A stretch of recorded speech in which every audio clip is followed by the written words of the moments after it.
A message to all subscribers of this channel. This video that you are about to view have no hate speech. So you can't use hate as an excuse to flag this video falsely. Flagging falsely can get you in trouble. This channel does not support hate speech from any ethnic group. All hateful comments made by this channel subscribers will be deleted immediately. This channel does not support sex or nudity. Sex or nudity will not be tolerated on this channel. Anyone who do so will be blocked for good. Thank you for your cooperation. Copyright disclaimer. Under Section 107 of the Copyright Act of 1976, allowance is made for fair use, for purposes such as criticism, comment, news reporting, teaching, scholarship, education and research. Fair use is a use permitted by copyright statute that might otherwise be infringing. I only have one message to give you. I don't care what you think of me. I don't care what you call me. I do care what you do with this information because it is important to our survival as a species.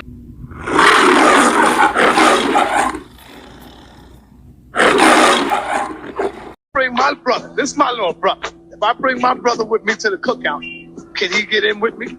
No. You mean to tell me you wouldn't let this brother in the cookout, brother? Look at him. Come on, Cesaria. See this, Judah, Benjamin, Levi, that's the southern kingdom. You from the northern kingdom, Ephraim, Manasseh, on down. Now, why you got a lighter passion that we got? Because the northern kingdom of Israel missed themselves against the other nations. So that's why you got a lot of tone. But guess what? We the same people. Me and you are brothers according to the Bible. But you're bringing the Mexican. The Mexican is your brother. He could be white as Snow White. And you're bringing the Mexican. But you won't bring in my little brother. He can't eat with us. Because joining other nations is why we were destroyed as a people. I want you to know that all of us don't think like that. So don't let my brother Cesar. I love my brother. This is my brother. And that's why we trying to fix him. He's sick mentally. And we're trying to work on him. All of us don't feel like that. You understand what I'm saying? We all don't believe in that. So this is just one of the brothers that we're trying to work on, man. You are a brother, man. But I want you to see Brother Katazar. Brother Katazar is all right to come to the camp and eat. In fact, he can stand by you. But look at Katazar and look at me. Do we look alike? Do me and you look alike? Can I tell you the problem? No. I'm just asking you a question. Do we look alike? But you basing it on family. Hold on. Look. Family. I'm asking the audience. Do me and Katazar look alike? Okay, now let me get this brother right over here. Now, family, I'm asking you another question. Do me and this brother look alike?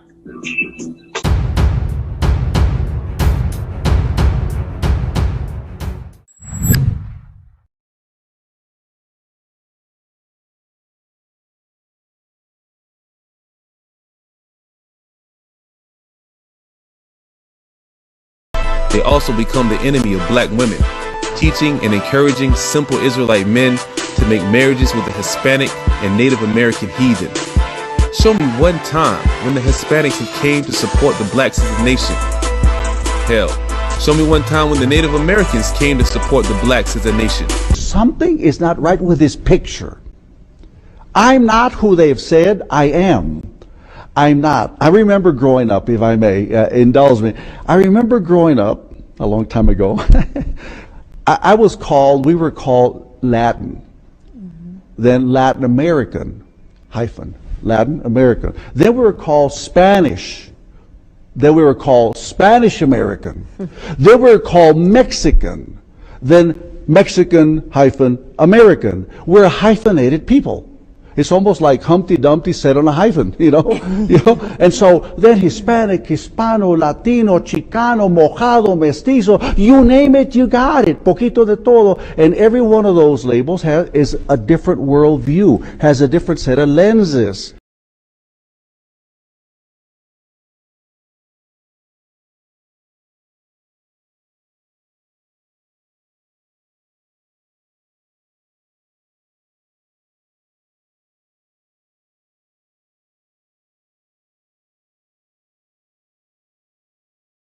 Year after I saw Nasi Yaakov, Chief Counsel Daniel said, It's over.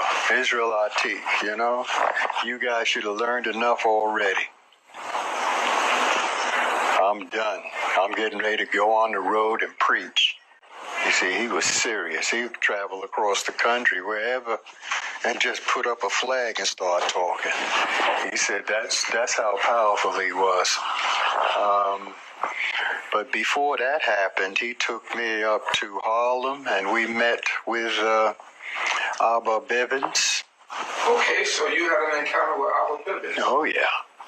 Abba Bivens and Nasi Barak. Oh, Nasi Barak was up there at that time. Nasi Barak, he was going back and forth between Israelite and Tanakh school. Which would be the odd one out of this right here? Come on, family, you do the picking. You know what I'm talking about. Ah! Got him! Ah! Got him! But I want you to see Brother Katza. Brother Katza.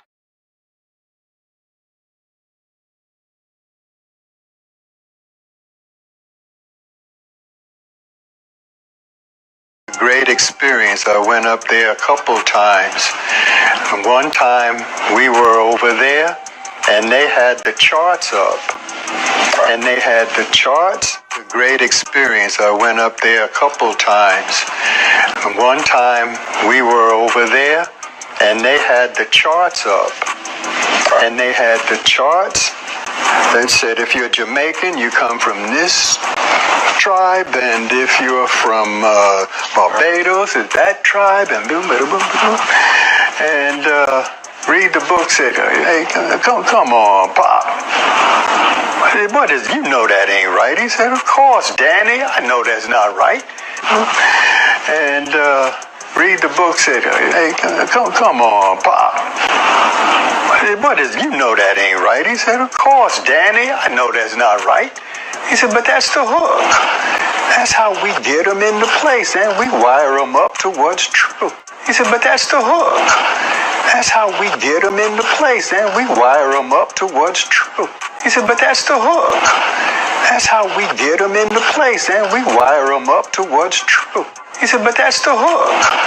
That's how we get them into place, and we wire them up to what's true. Well, you know, years later, after he passed away, and his sons and all of them, they either died or moved away, the Tanakh school began to teach those things as truth. This is the truth. The Tanakh school began to teach those things as truth. This is the truth, you know, and, well...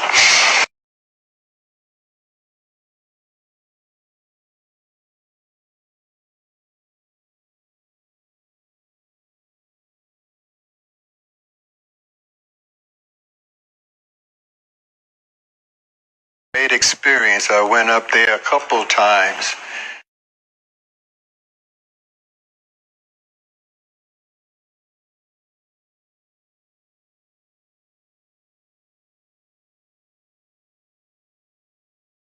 Correctly and ask anybody. I was there back then with the heads and all that.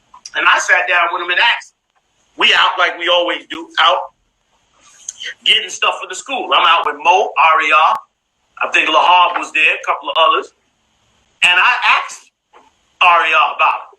And I said, Ariel, how did the 12 tribes come about? They proceeded to go into the story. Okay, about Ariel. First of all, Ariel used to work construction as a young man.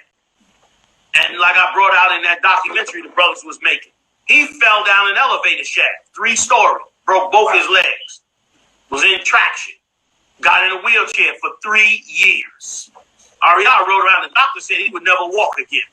He rode around in a wheelchair for 3 years. And so naturally he couldn't go to camp, couldn't do a ton of things, couldn't even get up the stairs in the school.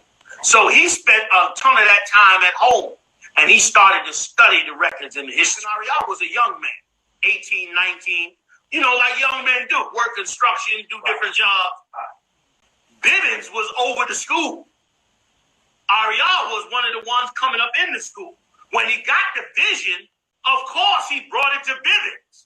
Bivens knew the vision was right And of course, being the head of the school, Bivens brought it out to everybody. Just like I'm the head of the school. Brothers bring me stuff all the time, and I bring it out. It don't mean I'm the one that created it, or I'm the one that came up with it. So Bivens did not come up with it. Ariah is the one through the vision of the Lord. Now listen, you can say what you want. Ariah got the vision. All right, Zion, you heard it with your own ears and seen it with your own eyes. It's a very dangerous thing to give your heritage away to strangers. And because of that, Indians in America allied with the white dominant society. And I keep hearing blacks bragging about the fact how much Indian blood they got. Indians were not your friends in history. They were not your friends. And I don't mean to put the Indians down. Indians got special problems. I'm not putting anybody else down. I'm not going to put the Hispanics down. I'm going to tell you the truth. And out of the 5 civilized tribes in the United States, all five of them sided with the South to keep slavery. In a 20-year period between 1840 and 1860, the biggest killers of blacks in America were Indians. And see, the Indians then, so that's what they were trying to get, that kind of an ally between whites and Indians, so that blacks could not ally with them. And that's why every civilized tribe was a slave trader. Indian tribe was a slave trader and a slave owner. As a matter of fact, in Camp Smith, right not too far from me in Texas, in 1867, in Camp Smith, the Choctaws and the Chickasaws still had slaves even 2 years after the war and wouldn't turn them loose. And the United States government gave them $300,000 to turn black slaves loose, to the Chickasaw and Choctaw Indians, and said, we'll give you $300,000 and take this money and divide it up and turn those black slaves loose and give them some land. And they never, by 2 years later, in 1869, blacks were coming to Washington saying the Indians never gave them anything. And to this day, blacks never got a penny from the Indians. So what I'm saying is everybody has been against blacks because we've never been united. But so when I leave here after today, I want you all to be together, okay? But Arabs were the first ones. Portuguese were the second ones. Hispanics were the third ones. Then the Germans and the Danes. Then the French. Then the English. The Norwegians on down the line. Then lastly was the American Indians. Everybody's enslaved black folk. By 1750, black folk peaked out. The population of blacks in America got up to 34%. And then the white society got very scared with that. They said, with that kind of number in this country, there's a possibility that blacks might get together with Indians. So then in every treaty that whites were signing with Indian treaties, they put an incentive in there for the Indians to turn against black folk. They say every time you catch a black, you're to turn him in. And they would pay an Indian $20 on average to chase down an escaped runaway slave, to track him in the woods and bring him back to his plantation. And so pull out by pulling away from affirmative action, let it collapse. And the Indians, in the first treaties that were initiated in the New York Treaty in 1507, it put in there that Indians will be compensated if they side with the European whites and help maintain slavery. We will give you clothes, food, and some weapons, and you can become civilized. So-called civilized tribes. The civilized tribes were the Indians who said, we will help you maintain slavery in this country. So Indians became slave traders, slave hunters, slave owners, and they signed with the South in the 1860s to fight with the South to maintain slavery in the United States. And the reason the Indians lost all that territory was because they signed a treaty with the South. And in all those previous treaties, the treaty said if you take up arms against the United States, you will lose all your rights. And when the Indians signed that fight with the South, they lost most of their territory. And the United States said, I'll give you some amnesty if you come back and do this for us. One, you free all the slaves that you were still holding, all the black freemen. Free them. Like the Chickasaw and Choctaw Indians in 1866 were still holding 12,000, 15,000 blacks as slaves. But the American troops went into every Indian reservation and made them turn the slaves loose. And said, and when you turn these black slaves loose, these are treaties. You go to your computer and look up the Indian treaties of 1866. And it says this, first of all, you got to give each one $150. You give them 160 acres of land. They got to have access to any resources we send to you. That means, and they have access to any resources on the reservation. They should be tax exempt. They should have free college education. They should be able to go right now in today's terms, you should be able to go to the government and get contracts, just like the Indians do, without competing for it. You should be able right now to go to the government and say, I want some radio station license, some TV licenses, and casino license. You should have gambling casinos if you wanted to. If you get them enforced that treaty of 1866. That is a political issue, which means black folk got to get very active. You are entitled to billions and billions and billions and billions of dollars you never got because you're sleeping. The tribe of Judah are the black Negroes that were shipped in the transatlantic slave trade to North, South, and Central America, Haiti, Cuba, Mexico, Jamaica, Portugal, Spain, West Indies, England, and other places around the world. Even though the indigenous people of some of these areas were black, they were conquered by Europeans, and because of the mixing of the seed between European males and black women, what we see today is essentially the creation of a third race. When we were children, we were told that we have a motherland, and that motherland was Spain. However, we have discovered later in our lives that, as a matter of fact, we have several motherlands. And one of the greatest motherlands of all is no doubt Africa. We love Africa. And every day we are much more aware of the roots we have in Africa. Also, America is our motherland. Africa, America, and Bolivar used to say that we are a new human race in Latin America, that we are not Europeans, nor Africans, or North Americans, that we are a mixture of all those races, and there is no doubt that Africa resounds with a pulse like 1,000 drums. Many of the descendants of the Negros shipped into slavery to these places are still there and are still black. People of African descent go back hundreds of years in Mexico, but as a group, Afro-Mexicans are largely invisible. A 2015 census is changing that. CCTV's Frank Contreras has insight from Mexico's southern state of Oaxaca.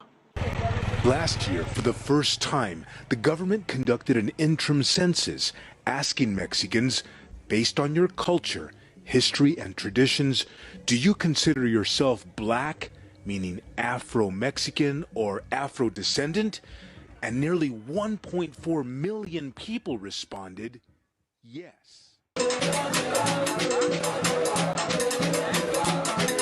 Estoy hablando de racismo incluido, que es el racismo más fuerte que hay en el Caribe. Yo creo que el racismo que se expresa en Cuba tiene que ver con esa cultura, con esas mediaciones entre el que está arriba, el blanco, el poder, la ley, el dinero, y el que está abajo, que es el subalterno, el criado, el esclavo, el que no tiene dinero, el dominado, el oprimido.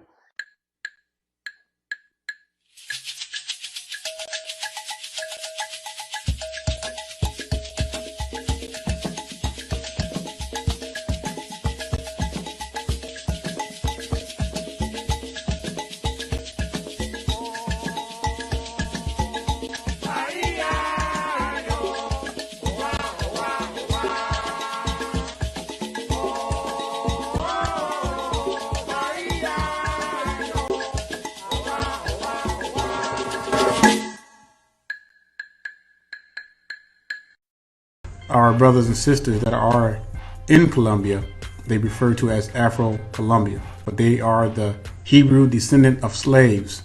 So check this out. After over 50 years of civil war, the Colombian government and the FARC guerrillas are closer than ever to signing a final peace deal. But some people in the country support the peace process more than others. Mainly the country's black and indigenous populations, those who have been the most affected by the decades of fighting. The town of Puerto Tejada like most other towns that surround the city of Cali, have long been in the middle of this fighting. Mire, por decirle algo, en el tema de los actores armados en Puerto Tejada, los paracos ingresaron aquí en enero del 2002. Y de enero del 2002 a junio del 2006 asesinaron en Puerto Tejada un promedio de 1.112 jóvenes. Eso es un genocidio. A final peace deal could reduce the violence in the region, but it could also force the government to invest in rural development projects and alleviate poverty in the countryside. So these Negroes, and they hate the 12 tribes. And now they made a big thing because we updated the very bottom that says Isaiah 11:11 with Deuteronomy 28:64. It says we're scattered in all nations, which is true. That's what it is. No. When they say One West camps, they mean all of us that come from under that banner.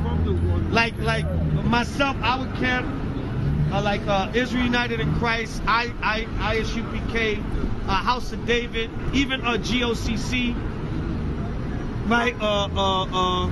That's all I can think of. You know, all them camps that come under, even GMS, right? All of us was all the leaders, every single one of us, we was originally part of One West in Harlem, One West 125th Street. But when the split happened and the leadership broke up, we had to decide which leaders to go with. And he took me up to Harlem, and we met with Abba Bivens. Okay, so you had an encounter with Abba Bivens. Oh, yeah. Abba Bivens and Nasi Barak. Oh, Nasi Barak was up there at that time. Nasi Barak, he was going back and forth between Israel Atik and Tanakh School. You know, because in Harlem you had plenty Spanish people and black people all around 125th Street and 124th Street, because by First Avenue was where Tanakh School was, but they would come over toward the west in Mount Morris Park. They changed the name of the park. Anyway, that was a great experience. I went up there a couple times. One time we were over there and they had the charts up.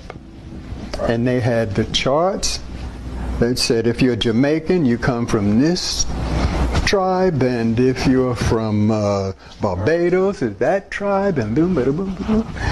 And read the book, said, hey, come on, said, hey, come on, Pop. What is, you know that ain't right. He said, of course, Danny, I know that's not right. He said, but that's the hook. That's how we get them into place, and we wire them up to what's true. Later, after he passed away, and his sons and all of them, they either died or moved away, the Tanakh School began to teach those things as truth.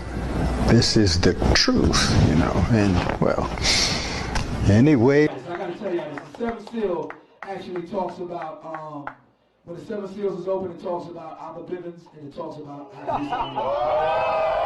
Okay, give me the fifth verse and let's read that again. Behold, I will send you Elijah the prophet before the coming of the great and dreadful day of the Lord. Okay, this is a true saying. It has come and it has been executed and it has come to pass. That is the guy that came, the man of God that came, that actually set up what is now being called the Israelite Church of God in Jesus Christ. Does everybody understand that? He was known as Abba Bivens. And he was the one that was out there telling black people and Hispanic people that they were the children of Israel. Hispanic people that they were the children of Israel. Does everybody understand that? And you know what? The 12 tribes sign. You know, when the Spirit came on Aria, that's right, I said it. The Spirit came on Aria to bring all that information out. He brought it out before the books came out. We told them that. That's been said to them over and over again. A lot of these Negroes know that. They know. The same guy, Elijah the prophet, that poured the oil on High Priest Ariel's head upon this was him in the truth when he was 12 years old. Everybody understand? And that was all that he was supposed to do. Do everybody understand that? Read the 5th verse and the 6th verse again. Behold, I will send you Elijah the prophet. And this is also the same man that bar mitzvah high priest Ariel into the truth when he was 12 years old. Everybody understand what I'm saying? And you know what? The 12 tribe sign. You know, when the Spirit came on Ariel, that's right, I said it. The Spirit came on Ariel to bring all that information out. He brought it out before the books came out. Just going to state some facts and show something that most people in these camps don't want to bring out dealing with the tribe of Ephraim. So page 131 of Babylon Timbuktu, it says this: there are black Jews in southern Nigeria who are called the Imo Yoquaim, or strange people, by the native Africans, but these black Jews call themselves the Hebrew name B'nai Ephraim, or sons of Ephraim. These Jews claim that their ancestors immigrated from Morocco, a country in Africa, a fact which Godby says is supported by their language, a mixture of Maghrebi, Arabic, and local Negro speech. Thus Abu in parentheses father has become Yaba, and mother Hebrew is Ima. Nevertheless, most of their language is similar to the black Yorubas around them. The Yorubas have influenced these Jews to a great extent in their external social life. It is said that the crocodile is a sacred animal for all the customary sacrifices of the Yorubas to appear to be the same for Jews. Just think about, they claim to be from the tribe of Ephraim in Nigeria. What color are the Nigerians? Black, right? Now let's see a statue of the head of an ancient Yoruba Jew from the tribe of Ephraim. Look like a black person, don't it?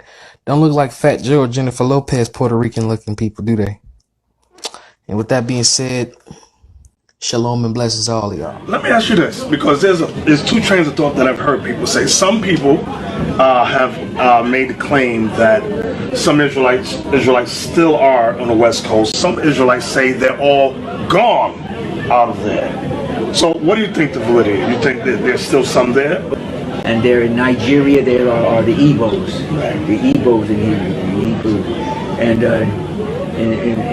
you know, evidently you know French then, right? Yeah. I understand what that was.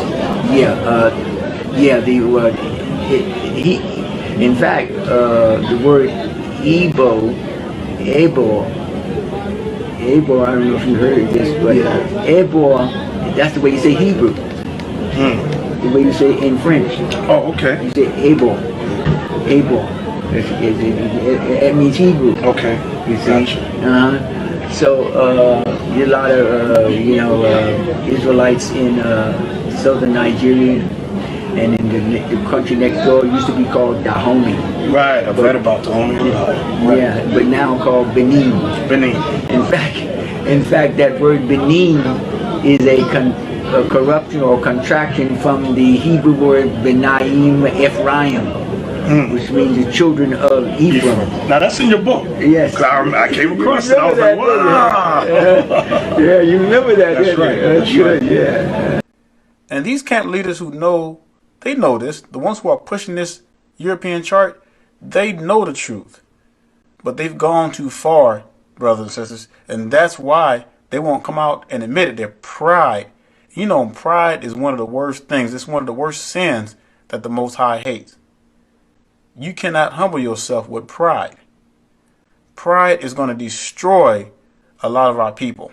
But see, the Most High is not going to allow the sincere brothers and sisters, because I'm telling you, He is waking up a lot of our sincere brothers and sisters out of these camps that are pushing this madness.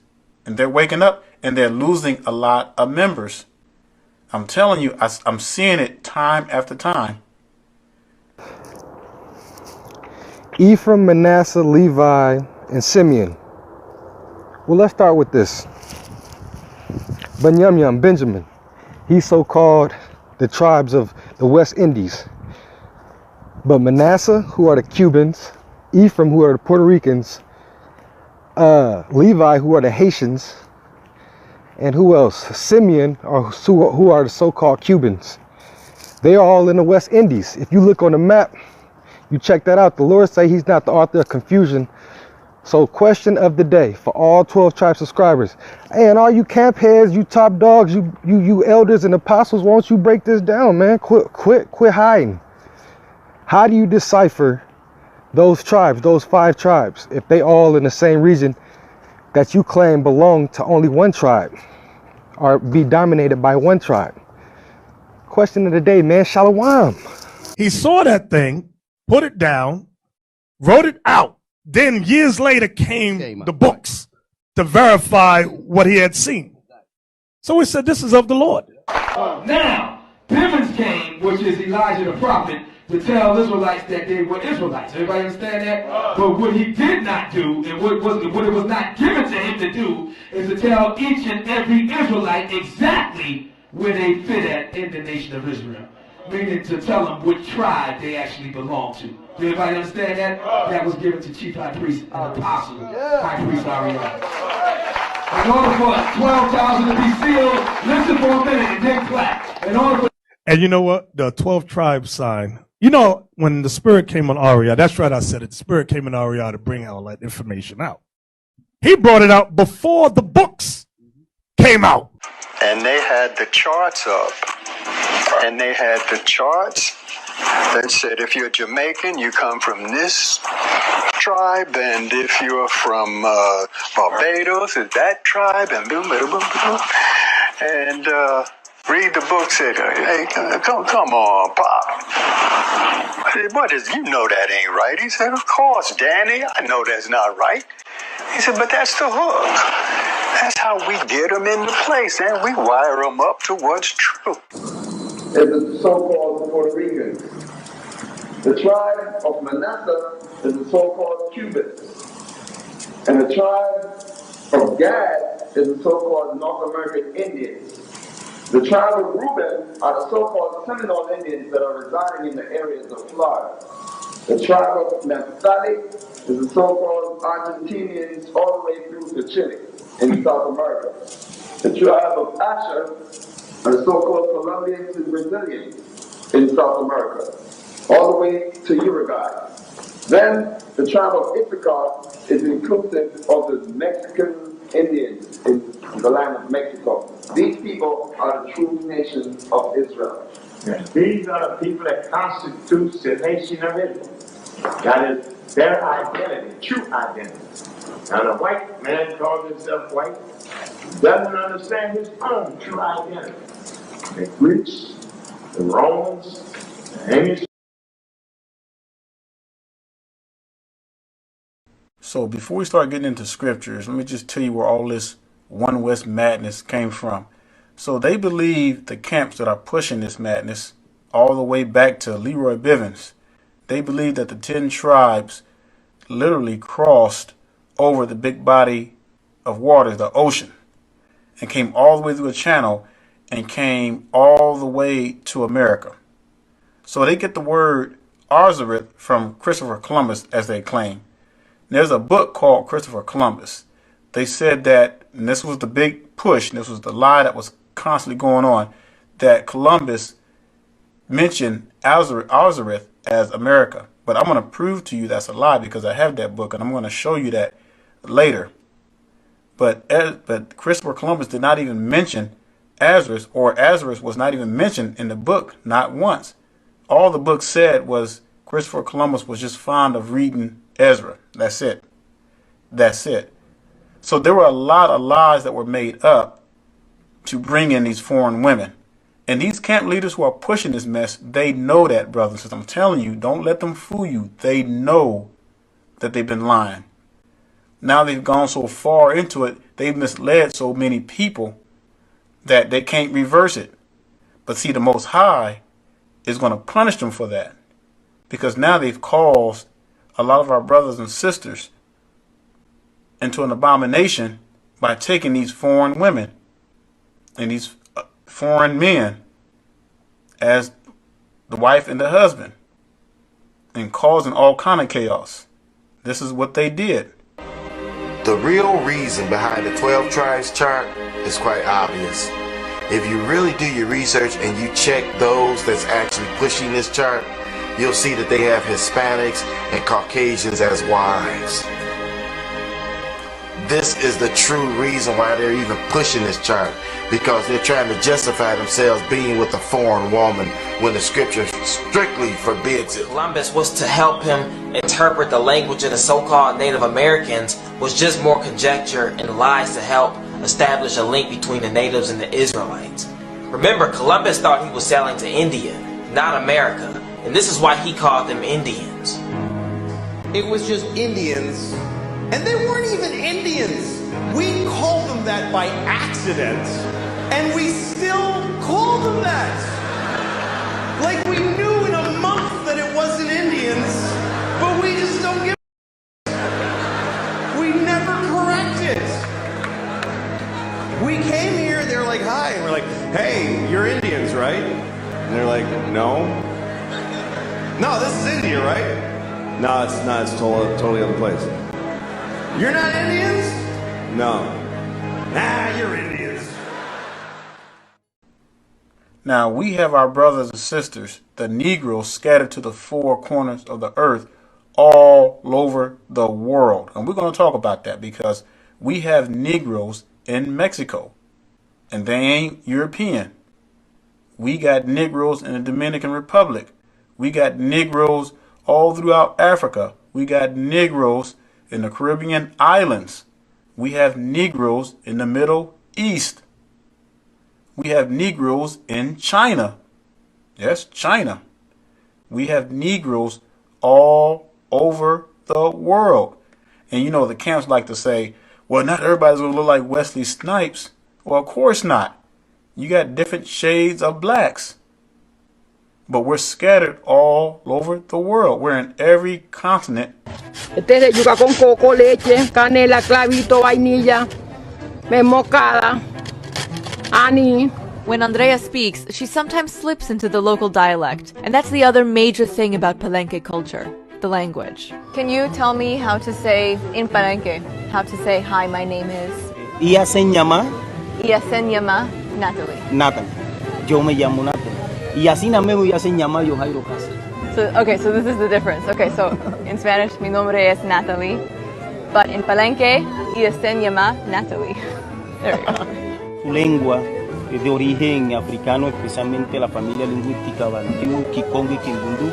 And it's spoken only here in the town of Palenque.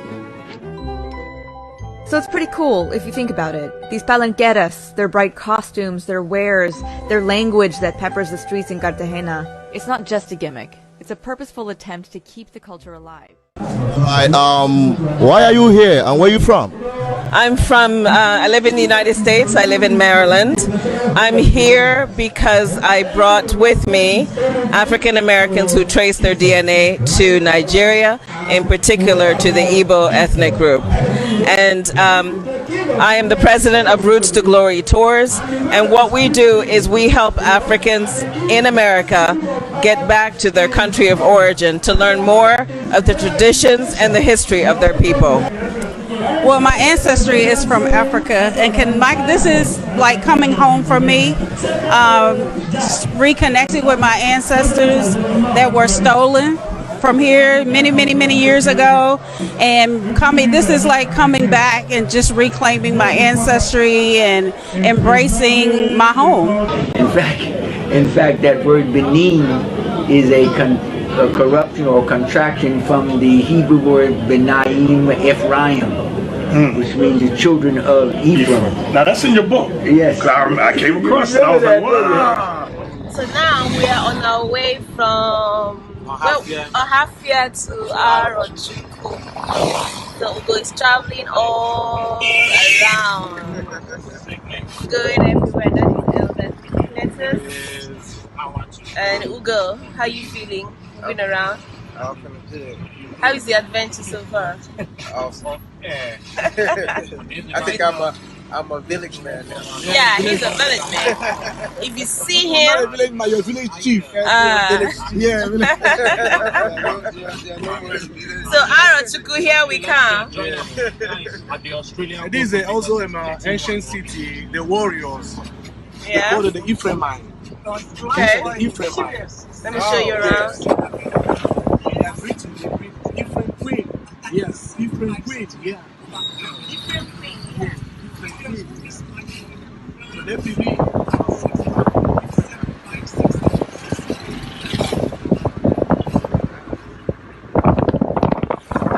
that? He said this particular place, they say that they from the tribe of Ephraim. Yeah, Ephraimites.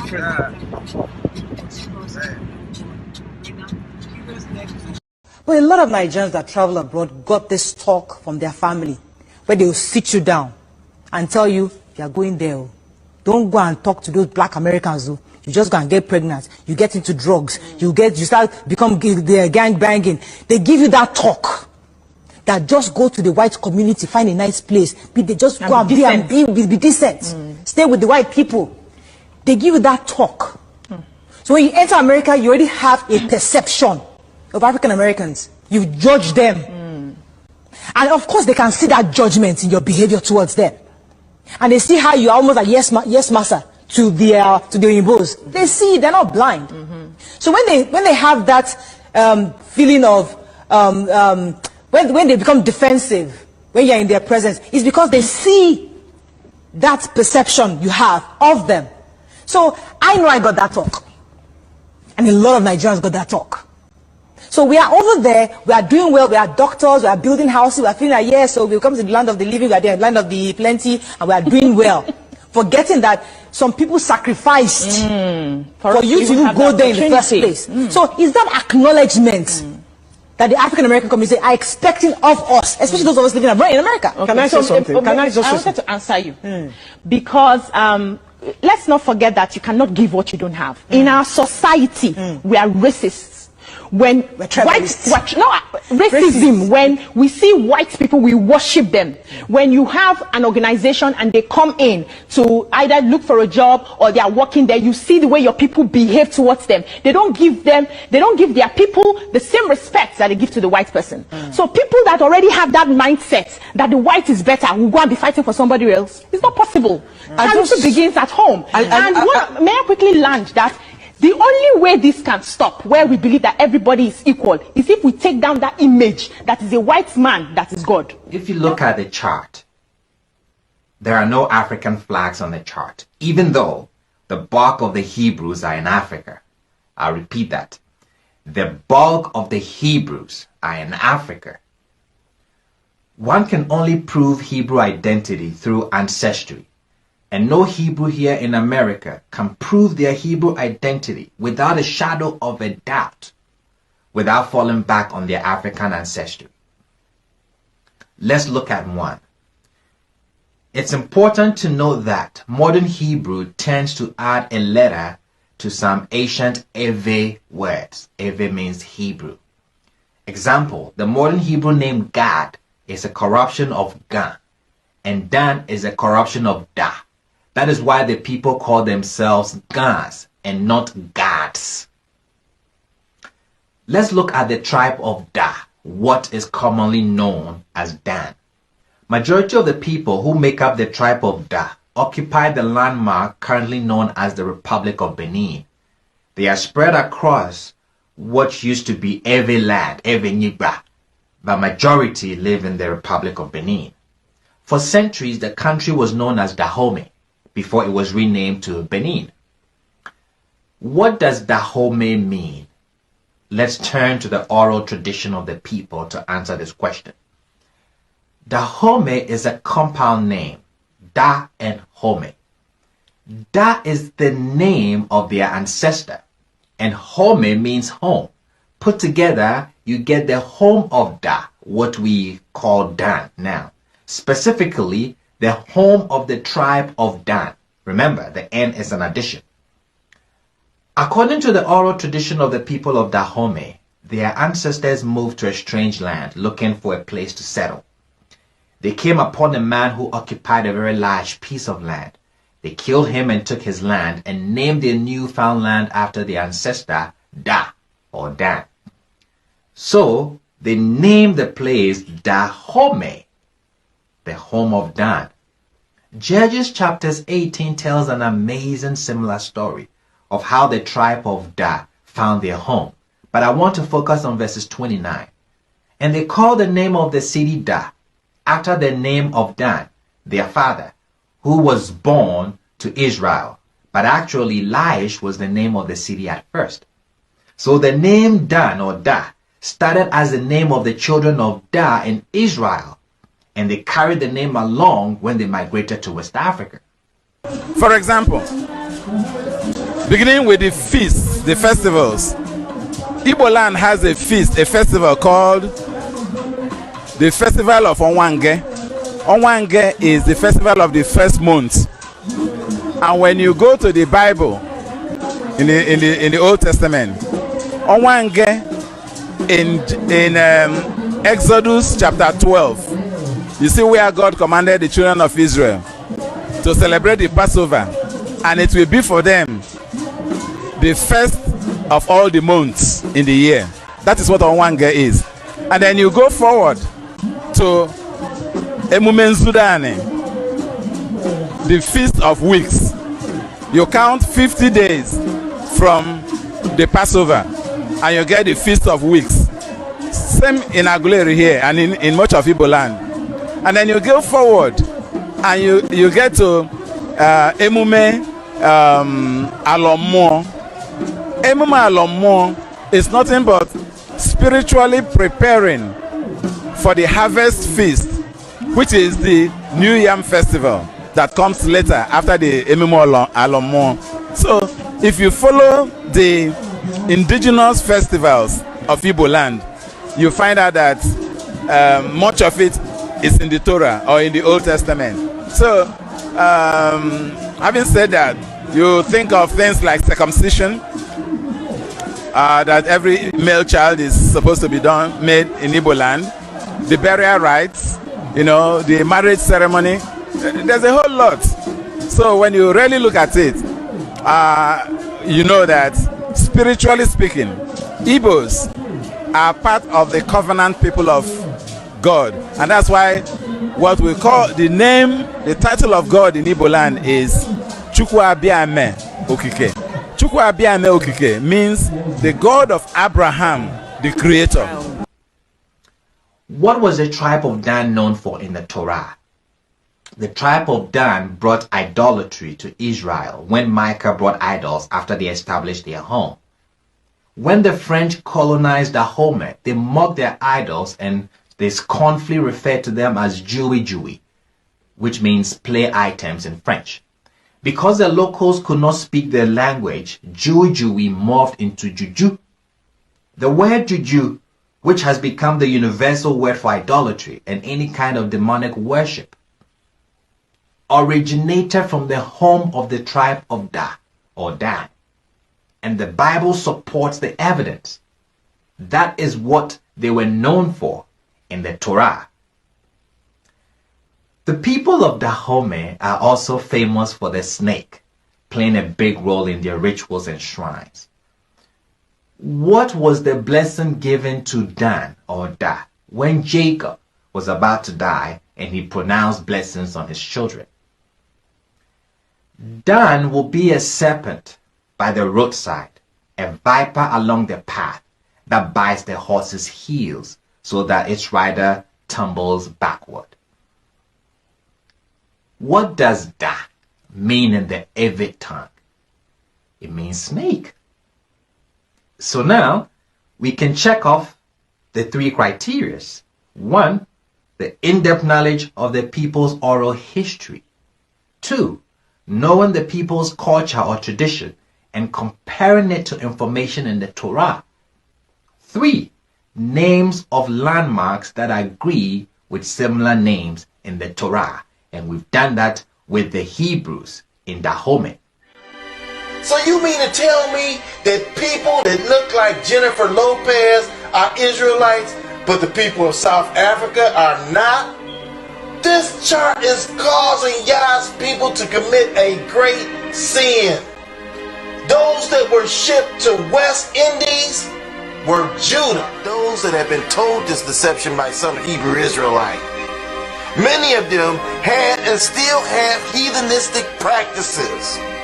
This is why you see Indians looking like the witch doctors of Africa. Notice how these images of South Americans looking just like Hamites with huge jaw plates in their mouth and huge plates in their ears. Let's just face the truth. They're not Hebrew Israelites. Some Hamitic Africans sold Negroes or Hebrews for personal gains. This is half-truth. It is not only Hamitic Africans, but also Negroes, Hebrews, also sold fellow Negroes or Hebrews into slavery as well. Therefore, the correct statement about the transatlantic slave trade should then be Hamitic Africans and some Hebrews sold Hebrews to non-Africans for personal gains. Or Africans and some Hebrews sold Hebrews to non-Africans for personal gains. Or we can word it further. Africans and some Negroes sold Negroes to non-Africans for personal gain. My point is, Hebrews also sold fellow Hebrews as slaves for personal gain. This is fact. The strip of land in West Africa that was once called the Slave Coast stretched from the Volta River in Ghana through Togo, modern-day Benin, which was called Dahomey, and Nigeria. These four countries that now occupy this stretch of land was one territory before the Europeans divided the African continent to define their trade zones in 1844. The result is the current Africa as most people know it today. However, Evenigba, Hebrew land, was the name of this strip of land that now houses these four countries. Efik people, they are a Hebrew Israelite tribe. According to Wikipedia, it says Efik in the Bible is a city in the tribe of Asher, from which the Canaanites were not driven out. We find Efik in Judges chapter 1 verse 31, Joshua chapter 13 verse 44. The Efik people are, you will find them in Cross River State, the south region of Nigeria, in the city called Calabar, majorly in the city called Calabar. Calabar is an ancient city. That was one of the first cities in Nigeria to receive the Portuguese slave traders who came to Africa.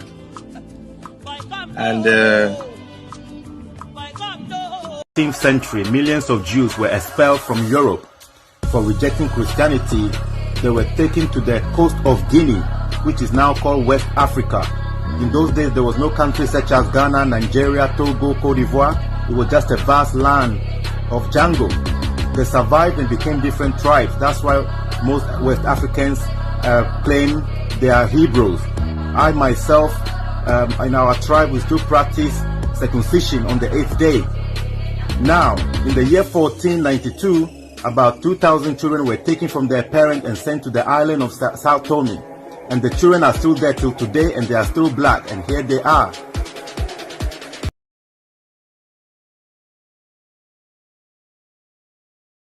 Because hell no, Hispanics, Native Americans, and Seminole Indians, they are not part of the 12 tribes of Israel. Okay? All 12 tribes are black, or what they would call, or what they would look like today would be the so-called Negroes. All 12 tribes look like the so-called Negroes. Okay? And see, you know, just like you got, just like you got different tribes of Indians, like the Comanche, Eskimo, Apache, and Cherokee, and they all look the same, right? They all look the same. They all look like the same people. It is the exact same way with all of Israel. Okay? Right, so let's go over this, this falsehood of nonsense of lies, this 12 tribes chart that they got out here, right? Let's go over it, okay? It says Judah is supposed to be the American blacks. Benjamin is the West Indian blacks. Levi is the Haitians. Ephraim is the Puerto Ricans. Manasseh is the Cubans. Simeon is the Dominicans. Zebulon is the Guatemalans. Gad, looks like it's going to be, Salakia. Gad is going to be the Native American Indians. Reuben is going to be the Seminole Indians. Asher is going to be the Colombians. Issachar is going to be the Mexicans, right? And the Natali is going to be the Argentinians. All right. So, let's go real quick and, just the first cut on this dummy doctrine. There are many who claim that the Israelites traveled from Jerusalem to America before the land was ever populated, and that they were the true indigenous people of America. This belief has three basic claims. 1. In the Apocrypha in 2nd Esdras, it says that the Israelites traveled to a place called Arsareth. 2. It's also claimed that Columbus identified America as Arsareth. 3. Lastly, they claim that the Native Americans had Hebrew customs. First, we will deal with the Columbus claim. The Jewish Encyclopedia states that Columbus identified America as this land called Arsareth. It also names the source of this information as being a book called Christopher Columbus by K. Serlings. If you research for yourself, the claim is actually false. On page 15 of this book, it doesn't claim that America is Arsareth at all, but only states that he, meaning Christopher Columbus, was fond of reading the Bible and the 4th book of Ezra. That was all. Even if the statement turned out to be true, Christopher Columbus is no authority or reliable source on the matter, especially when he thought he was landing in India. Therefore, any claims that Christopher Columbus would make should certainly not be considered factual statements, as it relates to the geographical location of any territory. The Jewish Encyclopedia lists the source of this information, and it gives you the name of the book and the page where it supposedly mentions that Azareth is America. This is a complete lie. Many people won't do their own research and check out the source of this information because it's listed in the encyclopedia. We take it for granted that every word of an encyclopedia is true, and that's not so. The promoters of this unfounded theory teach that man had already dwelt throughout Africa, so it couldn't have been referring to areas in Africa. Let's listen to what British historian Basil Davidson had to say when exploring regions of Africa.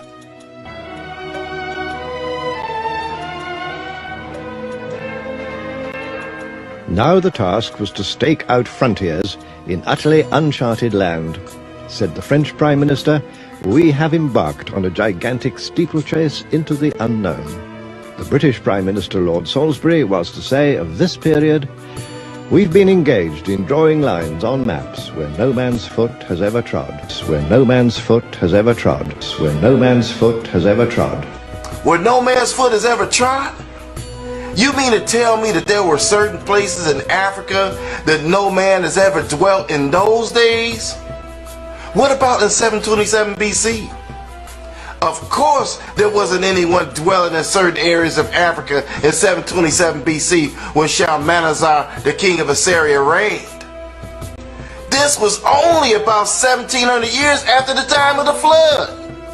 If there was no one dwelling in certain areas of Africa in the late 1800s, then we know for sure that there was no one dwelling in certain areas of Africa 3,700 years ago. Based on what the Bible says, the Israelites were fleeing captivity, but were still in or near the African continent or the Middle East. The only significant body of water they encountered was the Euphrates River, as mentioned in the Bible. It is from there that they traveled a year and a half, and based on the travel information already presented, it is impossible that Arsareth was anywhere near America. He is the 34th king in Obugad. But apart from that they have maintained this kingship and dynasty, other Israelites are equally in Igbo land. We have Zebulun, we have Ephraim, we have Menashe, we have Reuben, we have Danites. They are all here.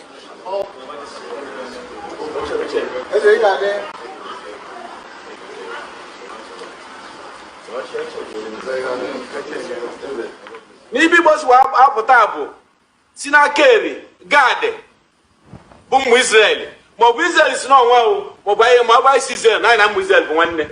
Igbo agara n'elu n'Yoruba ma ebe a si apụta Hausa ma ebe a si apụta na anyị na-abụ n'ọnwa Igbo agara n'elu ị na-aga ị na-eme ngala n'ọnwa Chineke ka ị bụ. You walk with pride because you are a child of Adonai. Chineke gozie n'aba ya bụ. Now Adonai bless us. Shalom. Shalom. Igbos are Israelites. The question of Igbo being Israelites are not in doubt.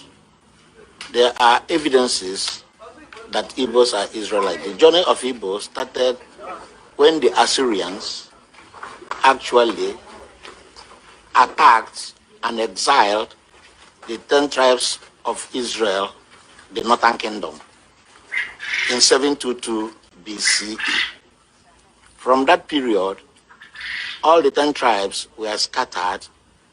The bulk, according to Mazutra, were taken to Africa. See this, Judah, Benjamin, Levi, that's the southern kingdom. You from the northern kingdom, Ephraim, Manasseh, on down. Now, why you got a lighter pleasure that we got? Because the northern kingdom of Israel mixed themselves against the other nations. So that's why you got a lot of tone. But guess what? We the same people.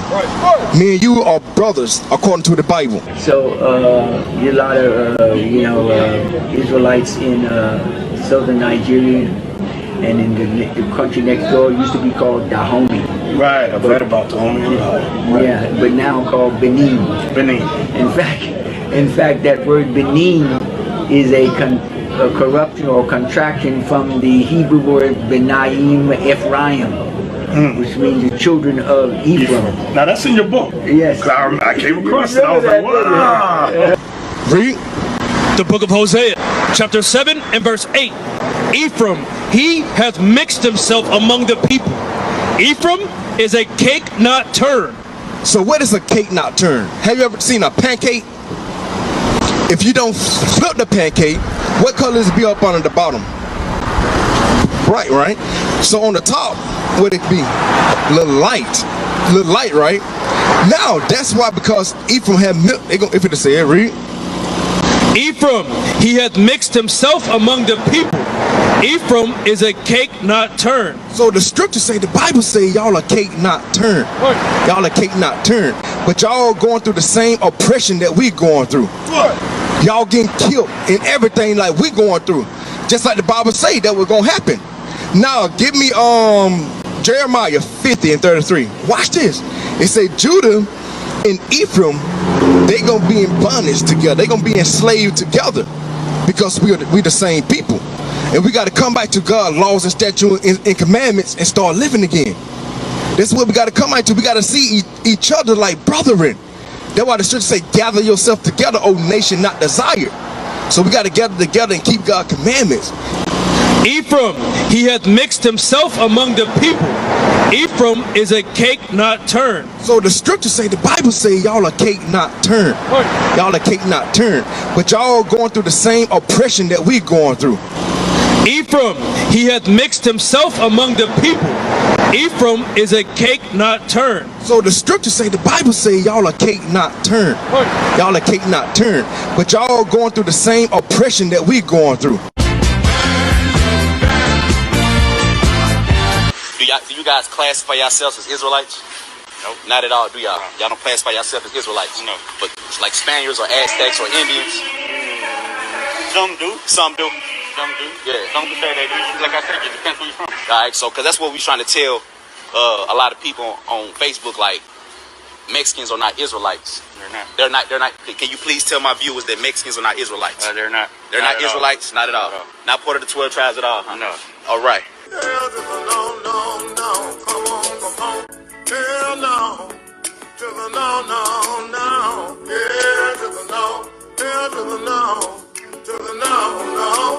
You talk about the tension a little bit in the black community, with between Africans and African Americans.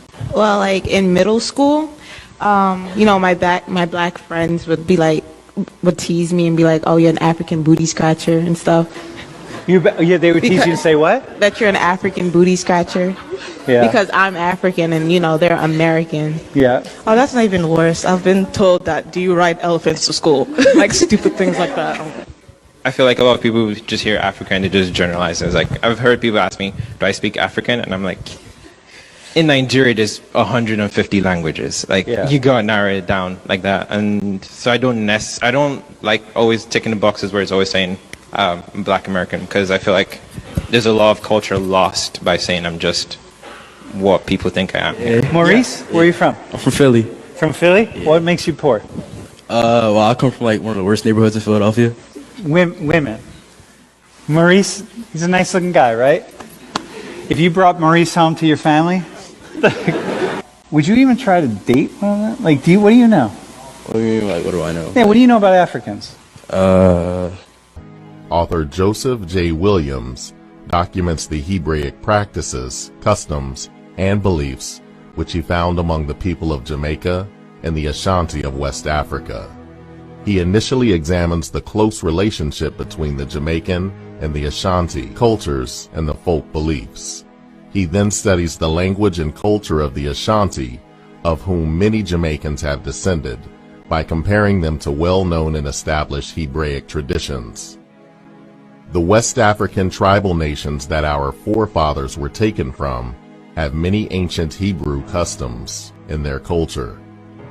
The Kafir, Bo, Grebo, Meribuk, Mavumba, Accra, Fanti, Akin, Yoruba, Congo, and Ashanti, just to name a few of the many sub-Saharan nations that engage in ancient Israelite rituals.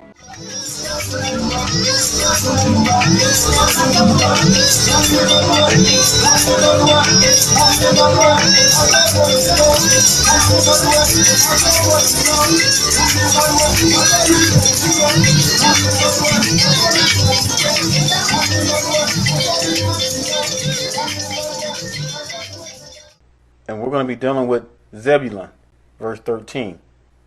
Zebulun shall dwell at the haven of the sea, and he shall be for an haven of ships, and his border shall be unto Zidon, or which is pronounced Sidon with an S. It's the same thing.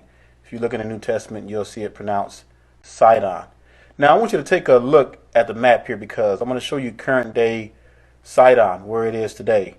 Now it's in Phoenicia. It's in the region of the Middle East. This is where Sidon is. You can see Israel at the bottom. You see Tyre. You see Syria to the right. So this area of Sidon is located in the regions of the Middle East.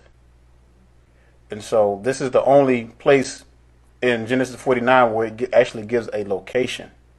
Now what we're going to do is we're going to go to this stupid European chart that these camps are pushing and specifically look where they have Zebulun.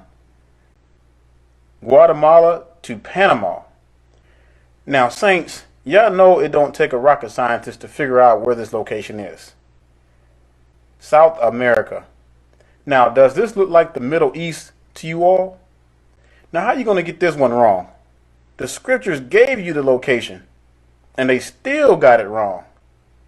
So they got Zebulun as the Guatemalans to Panama, calling these people Israelites.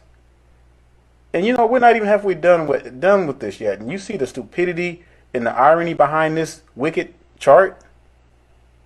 See, this is the kind of madness I'm talking about, brothers and sisters. It's just straight up wickedness and madness, insanity. And we know that Zebulun is part of the northern tribe. Now, that is proof right there to let you know where Zebulun is. It's in the regions of the Middle East, along with the rest of the northern tribes, spread out throughout Africa, the Middle East, and the islands of the sea. Hapa ni nyumbani kwake ambako amehudumu kwa miaka 25. Miaka 20 akiwa mbunge, miaka 5 na miezi 5 akihudumu kama rais wa Jamhuri ya Muungano wa Tanzania. Msafara wake unaingia katika eneo hili, jeshi la wananchi JWTZ ukiwa unaupokea namna hiyo na kuongoza msafara huu.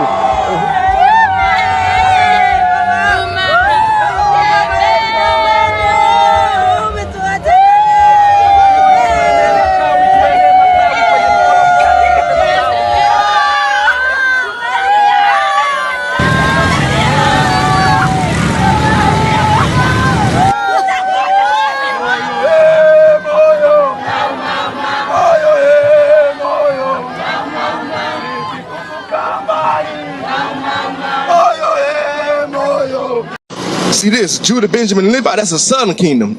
You from the northern kingdom, Ephraim, Manasseh on down. Now, why you got a lighter pleasure that we got? Because the northern kingdom of Israel mixed themselves against the other nations. So that's why you got a lot of tone.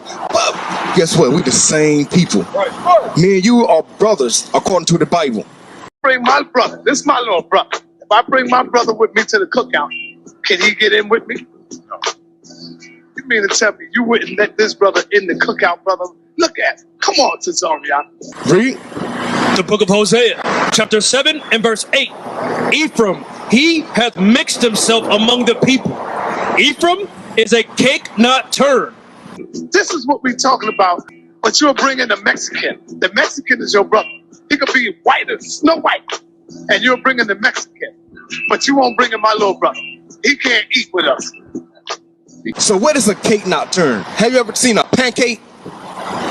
If you don't flip the pancake, what color does it be up on the bottom? Right? So on the top, would it be a little light, right? Now that's why, because Ephraim had milk. If it say it, read. Ephraim, he hath mixed himself among the people. Ephraim is a cake not turned. Because joining other nations is why we were destroyed as a people. I want you to know that all of us don't think like that. So don't let my brother Cesar. I love my brother. This is my brother. And that's why we trying to fix him. He's sick mentally. So the scriptures say, the Bible say y'all are cake not turned. Y'all are cake not turned. But y'all going through the same oppression that we going through. Y'all getting killed and everything like we going through. Just like the Bible say that was going to happen.